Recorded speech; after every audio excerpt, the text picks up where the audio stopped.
Hi, everybody. This is Steve Tarter, another edition of Tarter Sauce. And with me today, Diane Hahn. Diane, Steve, welcome. Well, thank you for having me, Steve. We go way back, and We it's do. fun to get caught up a little bit. Absolutely. Well, the people always talk about the weather, and I'm wondering, Diane operates the Mackinaw Valley Vineyard and Winery in Mackinac. How long have you been involved with that? I've been involved with it. This is going on 11 years, Right. And it's our 15th anniversary of being in business with the winery open to the public. Vineyards are about 20 years old. You know, and I've done story. We were talking before we went. I'll say on the air. I don't know if that's the appropriate term, but that I know Mackinac for past stories, and they come at intervals of years. Yeah. And I remember doing stories on the winery because at that time there seemed to be an influx of Illinois wineries. Yes. Yeah. At that time there was Furrow Winery in El Paso. Yeah, there was, I think, and they're there gone. was Furrow, they're gone. There was one Long Creek in Decatur, they're gone. Kickapoo opened, they're still around. They opened after we did. Manitou's still going. Manitou's not there anymore. No, not anymore. See, I'm not even up to speed on that. So we're down, and then there's a winery, Sunset Lake in Carlock, that was a different name, and they had to change it. Is Illinois still a big wine state or a good wine state? Yeah, it is. I'm not sure what is going on with the ones we just mentioned of why they're. I know some of the reasons why, and some of them are family reasons, nothing to do with the business. It's always got to be management, right? I mean, it comes down to that and everything. Well, management and who's the willing partner, and maybe that person steps away, or for various reasons. But yeah, Illinois is very strong in wine. There's probably over 100 wineries now. Now, properties like ours where there's a vineyard and we're growing most of what we bottle, and the wine making is there on premise, not as normal. A lot of times you'll go to a winery and maybe they have a vineyard somewhere else, but they're in a little down, like Utica is a good example. Their wineries are on the little downtown stretch there. Their properties are off premise. So that's probably more typical, than finding a property like ours that's on a working farm that's also a vineyard. If somebody is watching or listening to this and wonders, well, I know where Mackinac is. What else is there in Mackinac? What are the highlights? It's a fun town. It's kind of a sleeper town. We are right in the middle of Bloomington and Peoria, and I mean like 30 minutes either way. So you draw from both. It's quicker if I'm driving, Steve, but it's 30 minutes is what I tell people. So anyway, but it's literally right in the middle of everybody. So we have, of course, the winery and vineyard. One of our local guys has a paintball, Area 52 paintball. He also rents canoes and kayaks on the Mackinaw River. We have a beautiful historic train depot that has been expanded now to a house next door to it. So it's a tea room restaurant. And that's been operating for a while. Beth has been there quite a few years like we have. But she has this great restaurant, great gift shop. She bought a house across the street, and it's also now a gift shop and expanded space for that.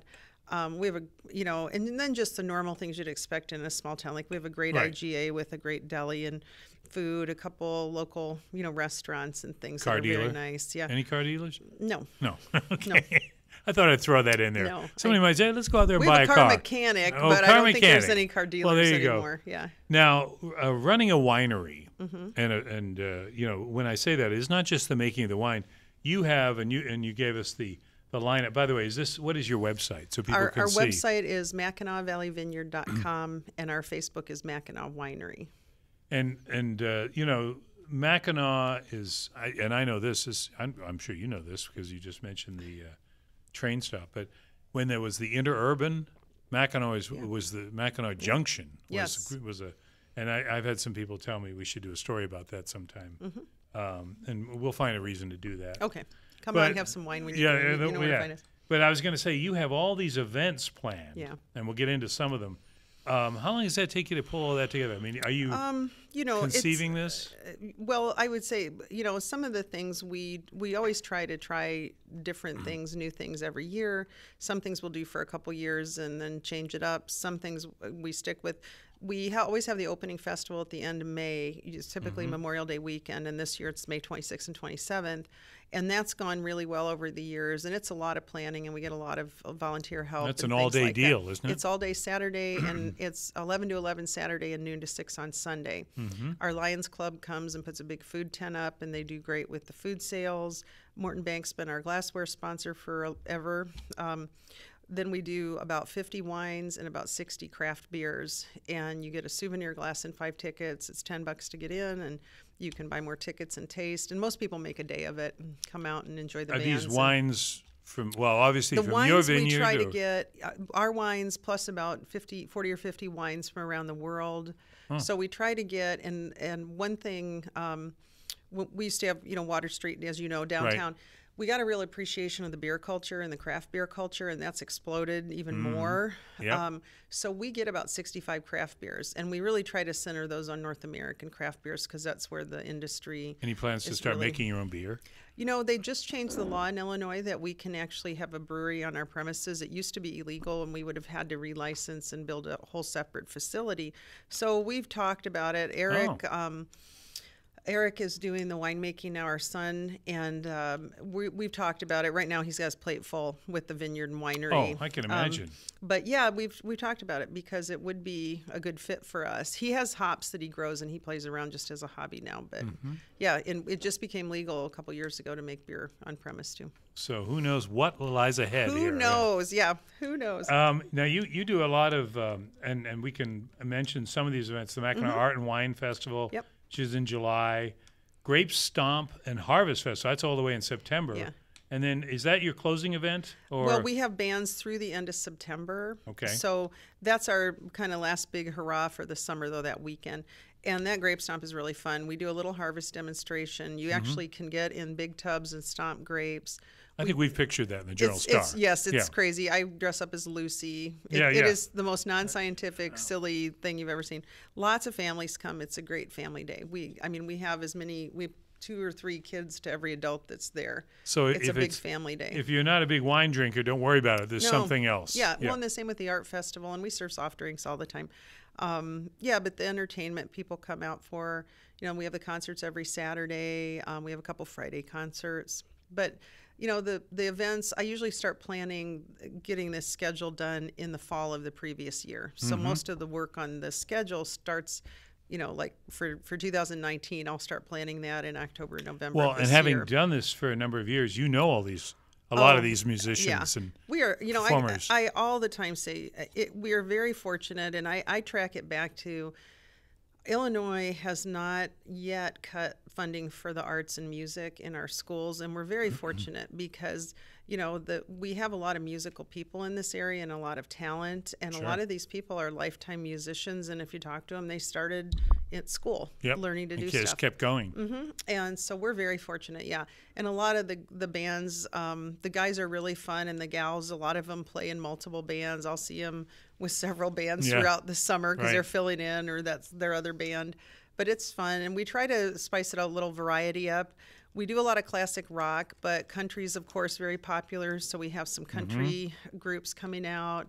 We have they're classic rock, but they pull in some music you don't hear really often. Fannie Ray and the Soul Shakers, and they're a little bit younger band, and they're really fun. So we just try to just really keep the variety up there, and but we just tell all the bands we want something that people can dance to. I don't know if there's something about after the sun goes down and it's out, where people aren't able to watch you, I think, as well. It's lit, but it's not like a bright ballroom floor. People are much more comfortable getting out there and dancing and having fun. So, as long as no one can see me, I'm all right. I think that's it. I really think that's it. That sounds good. We need probably to talk about your late husband, who Paul, I know, started it all. Who started it all, and very talented guy, and of course. Your Grapes of Laugh, tell us a little about that, because that's going to fund something that you started. As you mentioned, Paul, he was diagnosed with colorectal cancer in 2012, and he passed away in November of 2016. And he, on the last about 8 months of his life, we connected with the Endo Center, and the group of people over there were great. And Paul really wanted to get the message out about screening awareness, because he was really screened late, and he probably would still be here had he gone in when he was 50, not 58. So that became a real focus for him in the last months of his life. And I think some of those PSAs are still being shown. Yeah. And very powerful. Hopefully making an impact and getting people, literally off their butt and getting screened. That sounds like a slogan. I know, yeah. And but anyway, as a result of that, he met several wonderful people that are colorectal cancer survivors or caregivers. And the idea came to fruition with a friend of mine, Wendy Lewis, who's a survivor, and several other people to start CRC Life. And she invited me and some other people in to help her. And so CRC stands for Colorectal Cancer Life. And we're trying to keep the focus on life and on being positive and, maybe living with the disease if you've been diagnosed. If you are in end-stage treatment, having the best quality of life that you can.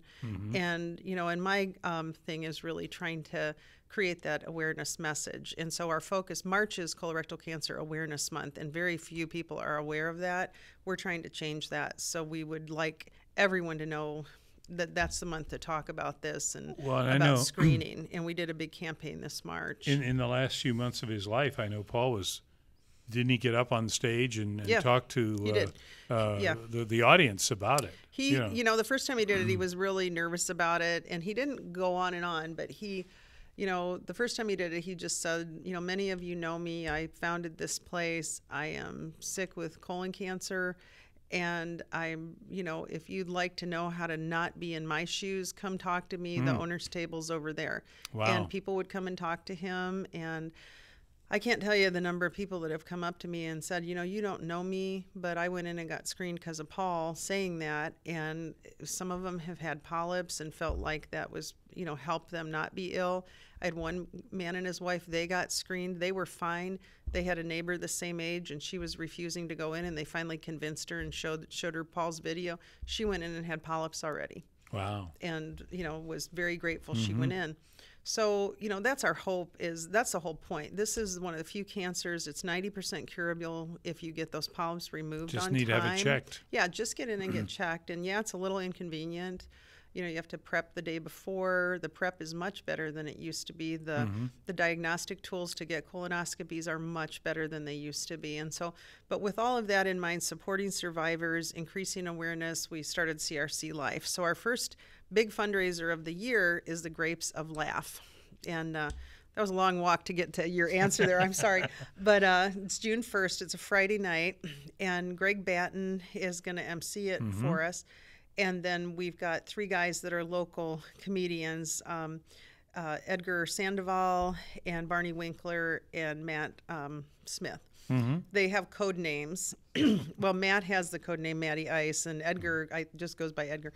And then Barney, I think he has a different first name, but he goes by Barney. But anyway, they're... Do you screen the comedians? No, not at all. We just, I told you we'd just pick hitchhikers up. And okay. They High seem standards, funny. I got it. Yeah, they seem funny. No, Wendy had seen them do a comedy show for, I think a church or a school or something, and said these guys were very funny. And of course, we want, we try to be a family-friendly place and keep a certain demeanor, I guess, is the way to put it. So they're family-friendly and clean, fun comedy. And so they're going to do a comedy show. We're going to have dinner from our caterers and dessert. And then some dear friends from Tommy Edwards from Bubblegum Jack and George Herbst, who is both in Bubblegum Jack and Jam Sandwich. They're assembling a Midwest All-Stars band because I invited a couple friends to come and play, and they're, for various reasons, had other commitments or different things. And then these 2 guys were, available. And Tommy said, well, I'll sing if George can, figure out the rest of the group. And George is like, sure. So, it's kind of like the Little Rascals. It's like, let's have a talent show. And everybody says, sure. Well, they've all got talent. That's the best kind, so though. They do have talent. We're so lucky. One of the things I was going to ask you today, because, finally we're getting into spring, and you said that sort of, I think you were talking to your daughter about some of the preparations that you guys are you probably had to put off, and now you can work like crazy to do. I think we all are like we're like that Puxatawny Phil thing. Like we all stuck our head out finally a day ago and went, oh, it's not winter anymore. Finally, the snow's gone. No, there's a lot of prep to do to get that place completely open for this summer. How does that work on the vineyard side for you guys? That's year round. Yeah, that's year round. They're perennial plants, of course. Most of the vineyard's about 20 years old. You do severe pruning in the winter when they're dormant. Grapes only produce fruit on new growth, so you have to prune severely to get new growth in order to get fruit. So this time of year, we're finishing up with the winter pruning. We'll be putting some different things on for the health of the plants, some fertilizers, a few pre-emergent, I guess some pesticides and stuff. We don't use things later in the season. This is more pre-bud break to keep the plants healthier through the season. So that's the kind of prep with the vineyard. Is it a battle? Because I know this is going back a number of years, but I remember sitting out on the porch there, I think before you went through one of your building phases, and Paul was saying, he was concerned the county was spraying and the drift might hit you guys did actually quite a bit of work on chemical drift. Yeah. That's gotten better. There's a system in place in Illinois called Drift Watch now, and so all the specialty crop growers, which were considered orchards, berries, grapes, we're all registered on that. So if the system works properly, and I would say in our case it has. Now there's been other vineyards around the state that have had bad problems. Yeah. But 2,4-D is the biggest chemical problem with that. So, yeah, we do have to watch chemical drift. People cannot spray within about 3 to 4 miles of us. Really? With 2,4-D. That's how far the drift goes. It will, and the conditions are very weird. I mean, you would think you want a little bit of wind, but not too much. There's different additives you can put in the chemicals, surfactants, which are soaps that make them heavier and make them fall to the ground so they won't aerosolize and go up. But, if you get some convection and it gets pulled up, it can go in a cloud and travel several miles and drop down. Think of all the things you're learning with this project. Well, my son and I went and did I'm not making this up, the restricted pesticide applicators license. Wow.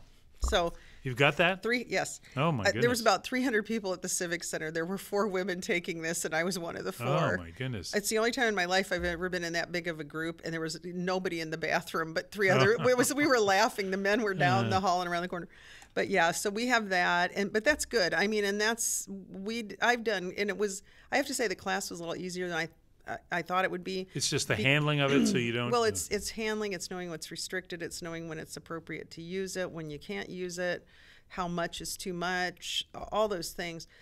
The pesticide. I mean, you're surrounded by farmland, aren't you? Oh yeah, and we have corn and soybeans too. But it's it's a big thing. And I mean, our farmers are our neighbors. We're farmers. And farmers will never, I really believe this, they will never do anything to intentionally damage their land. That's your livelihood, that's your heritage. So I think there's some certain segments of the public that think, oh, farmers don't care. Oh, believe me, they care more than most people. It is their livelihood. And everyone's trying to do things as safely as they can, but there's, things will accidents will happen, or if you don't know, I mean, you spray something, you think it's just going here. But it's going further. And that's part of that training is you realize, okay, this is not just something I'm spraying and it's 2 feet from me. It might be 2 miles from here. And there's over the years been a couple bad actors, and we've kind of found out who they were and talked to them and got them to cooperate. But it's a serious thing, and it's becoming an even more, I don't know if interesting topic is the right way to say it, but there's a lot of engineering going on with the chemical companies, and a lot of them own or are parts of seed companies.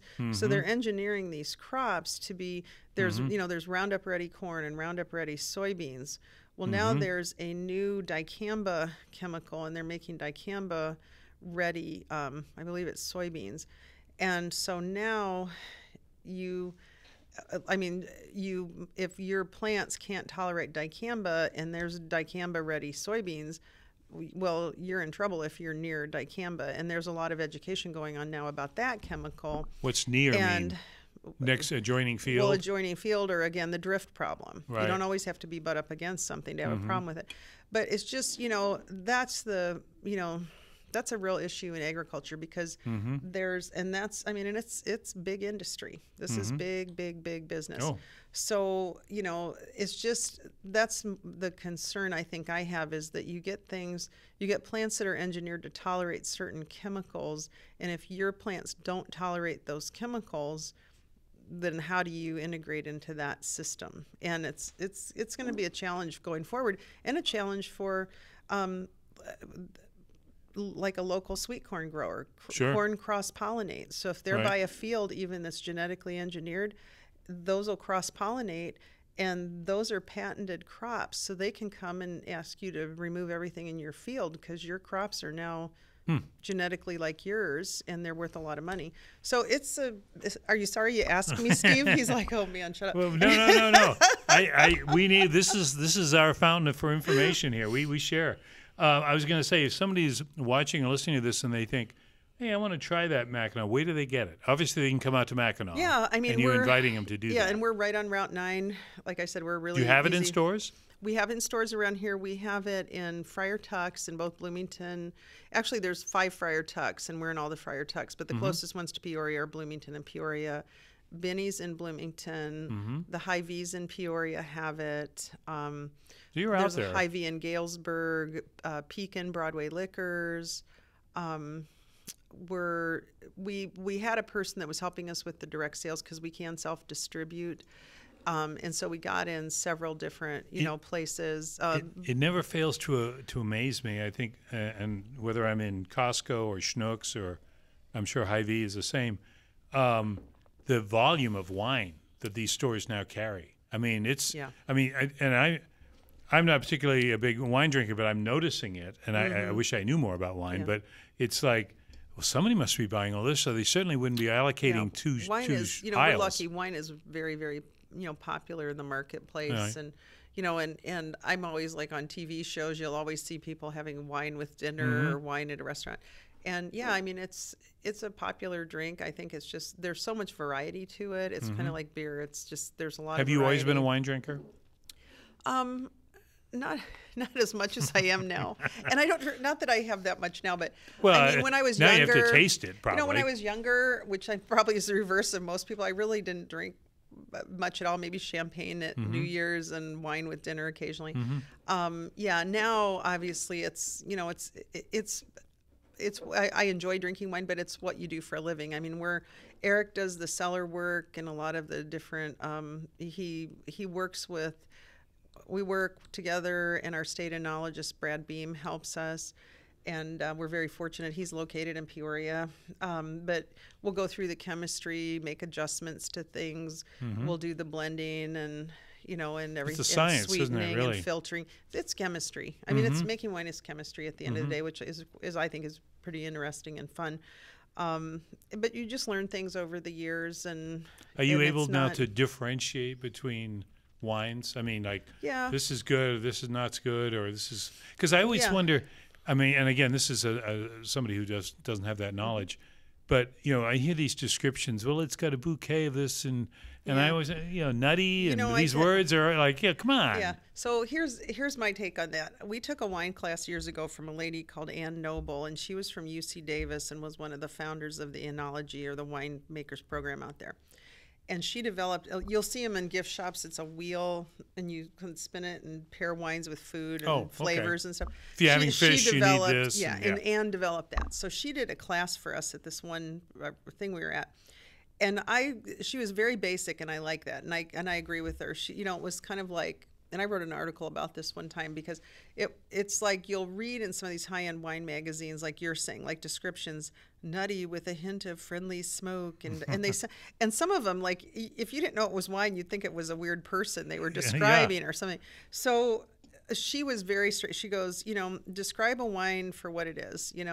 Red wines typically are going to have dark berry flavors, maybe smoky flavors like tobacco. But if you say a wine is fruity, well, now you've named anything from a banana to a strawberry to an orange to an apple. What are you talking about? Right.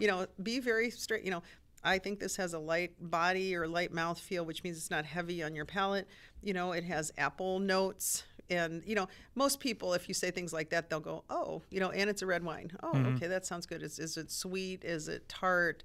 Is it smoky? So there's a lot of descriptors, and none of them are necessarily wrong, but you get too flowery in the description. Well, and now they're doing it with crazy. Now they're doing it with beer. Oh, I know. I mean, you know, you're talking about the craft beer craze, which is moving on. Yeah. And you know, that's great because it's wonderful to see a small producer succeeding against larger ones, which isn't exactly the norm these days. But you know, I'm dumbfounded when I read these things about. No, I know, and it's like, and you'll say, oh, wine's fruit forward. Well, what fruit? What are you talking about? Raspberries, blueberries? You know, corn? You know, I don't know. Do you have a favorite wine? Yeah, I mean, unfortunately it's nothing we can grow. I mean, I have several of our wines that I like, but the really heavy-bodied red wines I like really well, and those are Malbecs and Zinfandels. The Malbecs you typically see, they're grown in this country, but in the, you know, hot weather zones like in California. Zinfandels are another heavy body. Everyone thinks Zinfandel's a white Zinfandel. Those are a very full-bodied red wine, typically. And Paso Robles in California, they grow lots of Zinfandel. It's kind of the area to grow it. So that's a favorite wine and we cannot grow either of those because those are hot weather grapes. Ours have to be the French American hybrids that are developed in Minnesota and New York. For this climate. For our climate, yeah. We're the coldest climate possible to grow grapes. The French American hybrids can tolerate minus 30 degrees below zero. So, wow. Yeah, it is wow. You know, so it's good because I don't know. Well, hopefully we aren't going to hit those marks. But we have hit those marks. Like, there was probably 5 years ago, you know, and that's, you know, we had about a week. It was a really bad early February, and we hit those temperatures of minus 30 out there for almost a week. And then with wind chill, I can't even imagine. And some of our you know, the way the grapes are contoured, they're on a ridge, and those got hit. They got some damage, and we had to cut them back to we didn't completely lose the plants, but we had to cut them back to the main How much wine trunk. do you produce in a year? It depends on, you know, yield and bird damage and lots of Well, factors. let's say an average. 3 to 5,000 gallons, and sometimes we supplement with some other growers if they have overstuff. And that would be considered a relatively small, it's a very small winery. Yeah, we're a small boutique, you know, winery or whatever, which is fine. I think that's, you know, to get much, we have about 15 acres planted, probably translates into, you know, 11 acres of plants, you know, because you've got the rows and everything. Sure. But if we got much bigger than that, we would really have to consider automating because we do everything by hand now. So, you know, these large vineyards, they have mechanical pickers and, you know, everything is mechanized. Wow. So, you know, and mechanical, you know, bottling lines that are automated and all this, where we do literally everything start to finish by hand. And so that's good. Yeah. I guess it's good. I mean, unless you're... And then sometimes you'll buy to supplement, you can, out of California or Michigan, you can supplement with juices, sometimes finished wine, sometimes juices. Our red wines can be kind of high acid because of our growing season. So every once in a while we'll need to get a low acid, and we order based on what we know the wine to be on our end. We'll order a low acid juice to put in it, or even a small amount of low acid finished wine. all these things that no one ever realizes goes on. Yeah, there's a lot to it to get that bottle of wine. There's a lot of moving parts. A lot of moving parts. Well, we're talking with Diane Hahn at the Mackinaw. I want to give you the full title: Mackinaw Valley Vineyard and Winery. And you know, when people come out for the first time, what's their reaction to you? I mean, if you happen to talk to them. Yeah, no. And when this time of year, I do a fair amount of hiring and training our new staff, and you've been out there, Steve. Yep. So you come in, and when you enter the tasting room and look to your right, there's a big view window overlooking the valley, and it really is a valley. So people walk in and they'll turn and look, and if they stand and stare for more than a minute, you know they've never been there before. And then they'll turn and look at us and go, something like to the effect of like, I can't believe I'm in Illinois, or there really is a valley, and we'll go, yeah, there really is. We weren't kidding you. Yeah, and they're very surprised because from the road, it really looks just like a farm with a vineyard on it. You can't see any of that, and you come into the tasting room, and we're on a glacial moraine, so it's a high spot, and we have on a clear day, it's a 30-mile view. Wow, that's nice. Yeah, so it's kind of neat. We can see the grain elevators in Atlanta, Illinois. Well, let's remind people once again, we don't, people now, they Google anything and it'll come up, but it's Mackinaw Valley Vineyard, and you'll get the whole schedule on your website. Yeah, if you go to the website, it'll have, various tabs, and one is events. If you click on upcoming events, it'll give you the whole list sequentially, and then you can click on each thing, and there's more information for registration. Just Mother's Day, we're going to have painting classes. 2 of them, and then Father's Day we do open fishing, and there's no charge, and people can come out and fish and keep a few fish to take home, and it's just a fun, Father's Day activity to do. A lot of people come. So you're always working on these things that tie in with all the holidays. Yeah, I mean, it's just we want to create a place that's family friendly, and a lot of different reasons to come out. Whether you like wine, or you like music, or you want to do an activity with your family, or see some art, or whatever, why not be that place? And if you haven't been out to Mackinaw, check it out, because as you said, there's other things there. Obviously, you want them to come to your place, but there's the tea room, and there's the other and I've had amusements.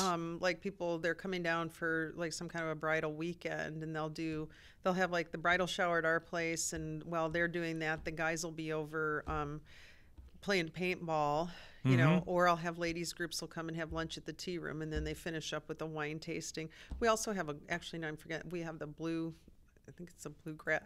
Bluegrass Golf Course. They're 3 miles south of us. So I've had that too, where the ladies are up with us and the guys are all golfing, and then they meet and bring dinner and watch the band for the night. So variety of things to do in beautiful downtown Mackinaw. Yeah. Oh, very good. When we're 4 miles out of town. So 4 miles out of town. People often call me and go, I'm by the grain elevators. I'm like, keep coming. Yeah. Keep heading toward Bloomington. Well, now with the GPS, I would hope that they'll find better. you. Yeah. They'll find you.